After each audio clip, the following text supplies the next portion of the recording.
শ্রম আইন লঙ্ঘনের মামলায় গ্রামীণ ব্যাংকের ডক্টর মোহাম্মদ ইউনুসের জামিনের মেয়াদ 14 আগস্ট পর্যন্ত বাড়িয়েছেন শ্রম আদালত।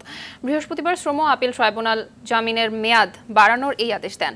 স্থায়ী জামিন না দেওয়ার বিষয়টিকে প্রতিহিংসা উল্লেখ করে ডক্টর মোহাম্মদ ইউনুসের আইনজীবী বলেন, আপিল শুনানির সময় আসামির উপস্থিতির নজির নেই।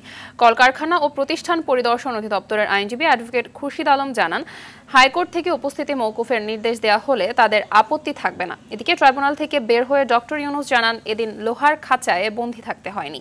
তিনি আশা করেন দেশের আদালত থেকে চিরতরে লোহার খাঁচায় বন্দী রাখার রেওয়াজ উঠে যাবে।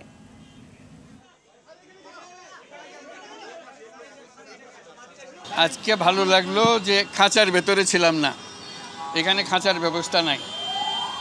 এই খাঁচার ব্যাপারে আপনাদের দৃষ্টি আকর্ষণ করছি বারে বারে, আপনারা একটু লিখুন, এটার জন্য বাংলাদেশের আদালত থেকে একেবারে চিরস্থায়ীভাবে উচ্ছেদ হয়ে যায়।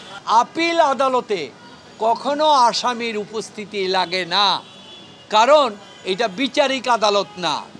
সুতরাং এই যে বারবার খণ্ডকালীন করে তাদের ডেকে আনা হচ্ছে, এটা নেবিচারের প্রতি অবমাননা করা হচ্ছে। পার্মানেন্ট যদি জামিন দিয়ে থাকে আমাদের আপত্তি আছে, এই কারণে আগে থেকেই আপনি ধার্য তারিখ পর্যন্ত জামিন দিয়েছিলেন, এবং ধার্য তারিখ পর্যন্ত যদি জামিন দেন আমাদের কোনো আপত্তি নাই।